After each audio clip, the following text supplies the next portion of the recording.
এই পৃথিবীতে আমার মা বাবা কেউ নেই।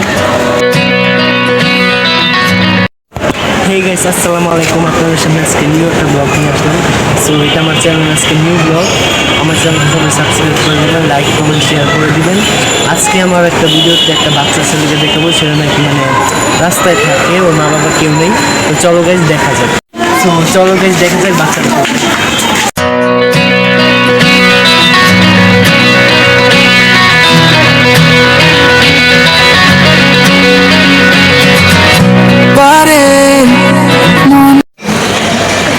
এই বাবু, তোমার বাসা কোথায়? রাস্তায়। রাস্তায় মানে তোমার বাবা মা নাই? না তুমি ভাত খেয়েছো দুপুরে? না, তুমি এদিকে কোথায় থাকো? এদিকে রাস্তায় থাকি। রাস্তায় এই জায়গায় থাকো? এটা কি কোনো রাস্তা হলো? তোমার ঘর বাড়ি নাই? না তোমার বাবা মা কেউ নাই? না না না ভাই, আমি 3 দিন ধরে কিছু খাই না, শুধু পানি খাওয়া দিয়েছি। পানি খেয়ে রয়েছে মানে? একটা মানুষ পানি খেয়ে কিভাবে বাঁচে? তোমার কেউ রাস্তাঘাটে কেউ কিছু সাহায্য করে নাই? না, কেন করে নাই? তুমি এত দেখতে একটা এত মাশাআল্লাহ কি সুন্দর একটা বাচ্চা। তোমার মা বাবা কোথায়? জানি না। তুমি এই এলাকা আসছো কিভাবে? হাইডুর যাচ্ছি হেঁটে হেঁটে কোথা থেকে আসছো? কুড়িল থেকে। হেই গাইস, দেখেন একটা বাচ্চা পেয়েছি যার নাকি মা বাপ ছেড়ে চলে গেছে। সো রাস্তায় থাকে সবসময়, ওকে আজকে পেয়ে গেলাম। আমাদের এলাকায় থাকে। তো মানে কি বলবো, অনেক কষ্টদায়ক একটা মানে বাচ্চাটাকে দেখতেও কি সুন্দর মাশাআল্লাহ। এরকম একটা বাচ্চা কে এমন রাস্তাঘাটে ছেড়ে দেয়? তুমি এদিকে কোথায় থাকো সত্যি করে বলো তো? এদিকে এইখানে থাকি। এদিকে সত্যি করে বলো, তোমার বাসা কোথায়? তোমার বাসা নিয়ে ভিডিও কথা শুনতে তোমার ভিডিও করতেছি যাতে তোমার ফ্যামিলি চিনতে পারে তোমার।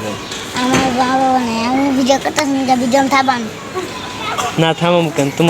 তুমি কি খিদা লাগছে তোমার? না। তো গাইজ, বাচ্চাটাকে নিয়ে আমি রাস্তায় বের হলাম ওকে কিছু জামা কাপড় কিনে দেওয়ার জন্য। এখন দেখি ও আমার আগে আগে হাঁটা চলা শুরু করে দিয়েছে। ওর জন্য কিছু জামা কাপড় কিনতে আসছি, দেখা যাক ওকে কী কিনে দেওয়া যায়। তো এদিকে কাপড় দোকান খুঁজতে খুঁজতে সামনে একটা কাপড় দোকান পেয়ে গেলাম। তো কাপড় কিনতে যা দেখি ও অনেক খুশি, অনেক হ্যাপিনেসে ও দাঁড়িয়ে আছে। সো দেখা যাক। তোমার জন্য জামা কাপড় কিনেছি, তোমার জন্য কিনেছি। হেই গাইস, আসসালামু আলাইকুম। বাচ্চাটাকে আমি ওর বাসায় দিয়েছি। বাসার হচ্ছে কোল বিষয়, ওকে আমি রিক্সা দিয়ে ওর বাসায় নিয়ে গেছি। ওর বাসায় দেখি ওর মা বাপ সবাই আছে, একটা বস্তিতে থাকে। ওর মা বাপকে আমি অনেক কথা বলছি যে আপনার বাচ্চা কীভাবে রাস্তাঘাটে ছেড়ে দেন, এই বাচ্চাটা যদি আজকে কোনো দুর্ঘটনা হয়ে যেত। তো যাই হোক, ওর মা বাবাকে বুঝিয়ে দিলাম, কাপড় চোপড় কিনে দিয়ে দিলাম, ওর বাসায় দিয়ে আসলাম। এরকম কিন্তু অনেকেই বাচ্চা রাস্তায় থাকে যারা নাকি এরকম ঘোরাফেরা করে মা বাপ থেকে আলাদা হয়ে যায়। ওদেরকে এইসব মানে যতটুকু সামর্থ্য ততটুকু করা যায়, সাহায্য করা যায়। আমি ততটুকু করেছি।